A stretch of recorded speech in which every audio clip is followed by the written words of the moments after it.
The wind was a blade, sharp and relentless, carving its way through the threadbare wool of her coat.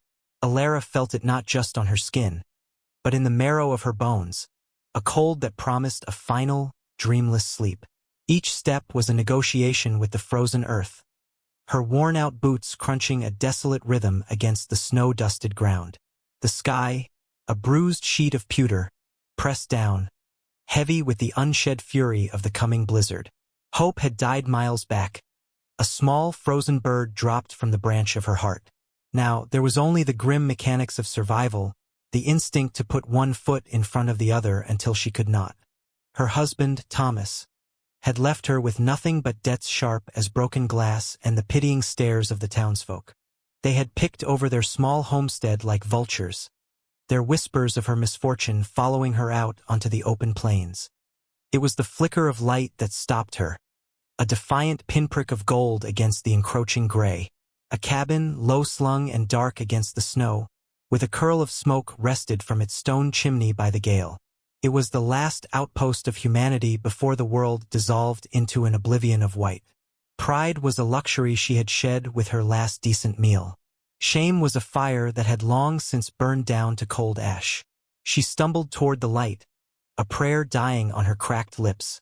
The ranch was hardscrabble, its fences leaning with the wind, but the woodpile was stacked high and neat, a sign of foresight, a sign of a life being lived, not just endured.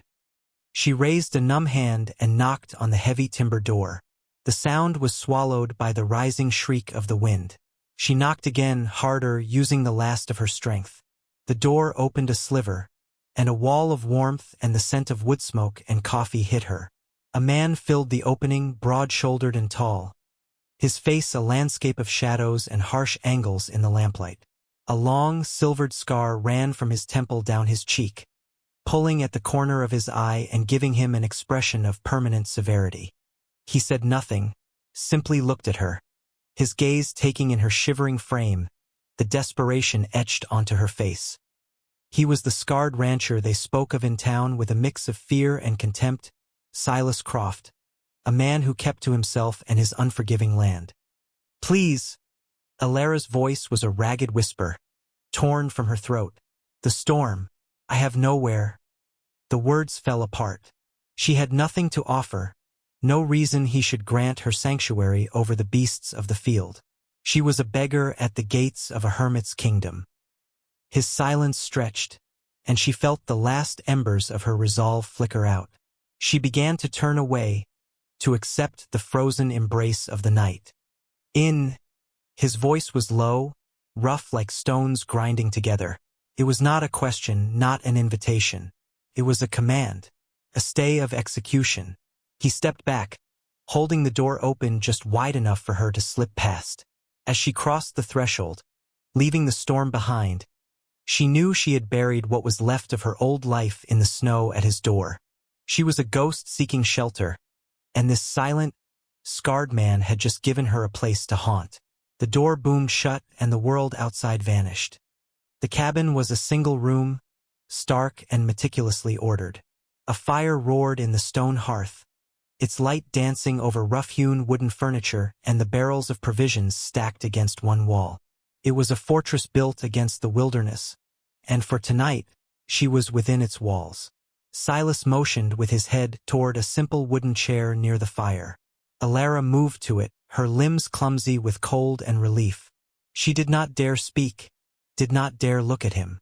She simply huddled, absorbing the heat, feeling the painful prickle of life returning to her fingers and toes. He moved around the small space with an economy of motion that spoke of long practice and solitude. He ladled stew from a pot hanging over the fire into 2 bowls. He set one on the small table beside her, along with a thick slice of bread. He did not speak. The offering was sustenance, not conversation. She ate, her hunger so profound it was a physical pain. Every spoonful was a tether to a life she thought she had lost. Days bled into one another, marked only by the shifting light through the single, grime-streaked window. The blizzard did not relent. It entombed the cabin in a world of roaring wind and swirling white. Inside, a strange, silent rhythm established itself. Alara, unwilling to be a mere charity case, found work. She rose before him, rekindling the fire from the glowing embers. She mended his worn shirts with thread she painstakingly unraveled from the hem of her own petticoat, her stitches small and neat.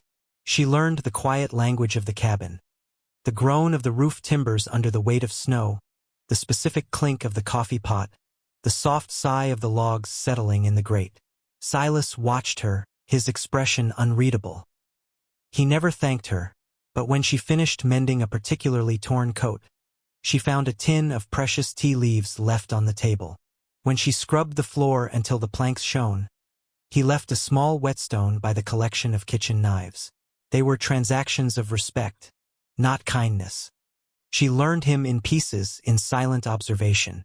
She saw the gentleness in his large, calloused hands as he treated a lame horse in the attached lean-to, his voice a low murmur of reassurance to the animal.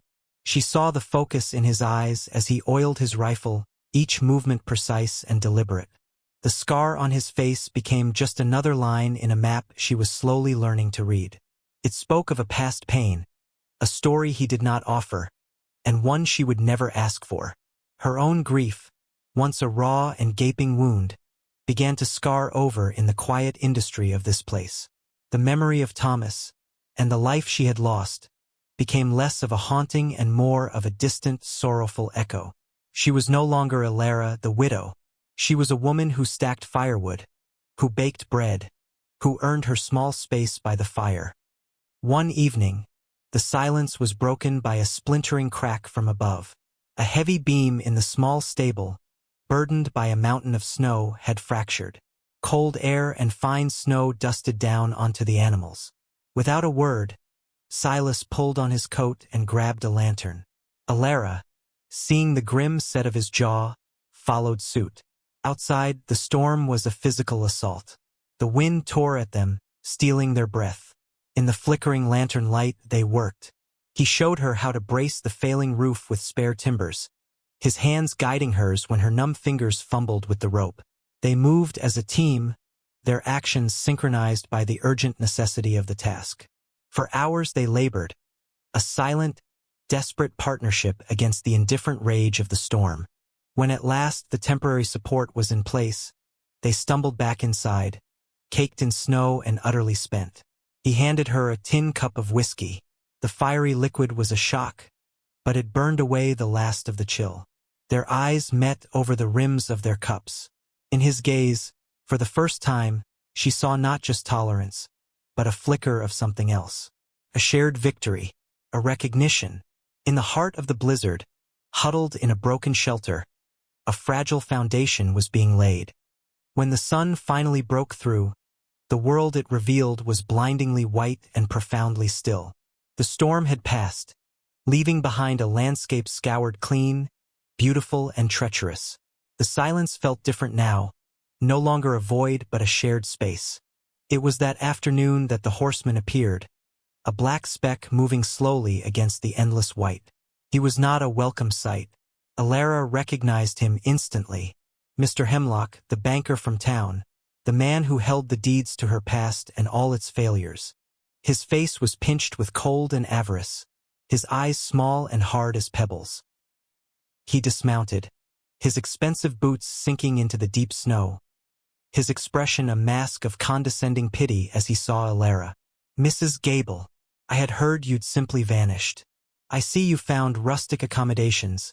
His gaze flickered to Silas, who stood on the porch, motionless as a statue carved from winter-aged oak. Hemlock dismissed him with a sneer. "I've come about the outstanding debt. Since you cannot pay, the township has authorized me to claim the land and all assets. However, I am a charitable man. I would be willing to offer you a position. Housekeeper. At my home in town." The unspoken part of the offer hung in the air, thick and foul. It was not a job he was offering. It was indentured servitude with other duties implied. The woman who had arrived at this cabin weeks ago would have crumpled. She would have wept, or begged, or simply accepted her fate. But the cold and the silence and the hard work had forged something new in Alara. She felt a strength in her spine that was not there before. The debt was my husband's, Mr. Hemlock. The homestead is gone. There is nothing left for you to claim. Her voice was steady, clear as the winter air. Hemlock laughed, a short, ugly sound. My dear woman, you misunderstand. I'm claiming you. The debt must be worked off. It's the law. He took a step forward, his hand outstretched as if to take her arm. It was then that Silas moved. He didn't say a word. He simply stepped down from the porch and placed himself between Alara and the banker. He was taller than Hemlock, broader, a physical embodiment of the harsh land he inhabited. He did nothing but stand there, his scarred face impassive, his eyes fixed on the other man. His presence was an absolute and undeniable declaration. Hemlock's blustering confidence evaporated under that silent, unwavering gaze. He saw not a hermit, but an obstacle he could not move. The threat in Silas's stillness was more potent than any shouted words. "This woman is on my land," Silas said, his voice the low rumble of a rockslide. "She is under my protection." The words were simple, factual, an unbreakable statement of truth. Hemlock's face mottled with fury and fear. He looked from Silas's unyielding form to Alara's defiant one. He had lost. He sputtered a curse, turned clumsily, and hauled himself back onto his horse, riding away without a backward glance. He was a creature of paper and threats, and he had just met a man made of stone and resolve. The silence that descended after Hemlock's departure was profound. The churned snow where his horse had stood was the only evidence he had ever been there. Alara stood on the porch, her heart hammering against her ribs, not with fear, but with a fierce, unfamiliar pride. She had not been rescued. She had been stood with. She turned to look at Silas. He was watching her, his expression holding a quiet intensity she had never seen before. The wall of his solitude had been breached, not by her, but by his own choice to step forward and defend the space they shared. "Thank you," she said, the words feeling small and inadequate for the magnitude of what he had done. He simply nodded, his gaze dropping to the worn porch boards. He won't be back, it was a promise. Later that evening, as she prepared their simple meal, the air in the cabin was charged with unspoken things. The space between them, once measured in caution and necessity, was now filled with a new and delicate awareness. He had claimed her as his to protect, a declaration made to the world that had cast them both out. After they had eaten, he did not retreat to his side of the room as he usually did. He remained at the table, watching her hands as she cleaned the dishes. "There is work to be done," he said, his voice still rough, but lacking its usual clipped edge. "The spring thaw will be hard. Fences to mend. A roof to fix properly. It's too much for 1 inch." He paused, looking at her directly, the scar on his face seeming less like a mark of damage and more like a testament to survival. It wouldn't have to be. It was not a proposal of marriage, not a declaration of love. It was something far more real, more vital. It was an offer of partnership, extended from one solitary soul to another. An invitation to build a life together, not on the ruins of the past, but on the solid ground they had defended that day. Alara looked around the small, sparse cabin. It was no longer a temporary shelter or a prison of snow. It was a home, earned through shared hardship and quiet understanding. She looked at this silent, scarred man and saw not a fearsome recluse, but the architect of her own resilience. He had not given her shelter from the storm. He had given her the strength to stand in it. A slow smile touched her lips, the first genuine smile in a lifetime. "No," she agreed, her voice soft but sure. "It wouldn't have to be outside." The setting sun cast a golden light over the pristine snow, promising a new day, a new season, a beginning.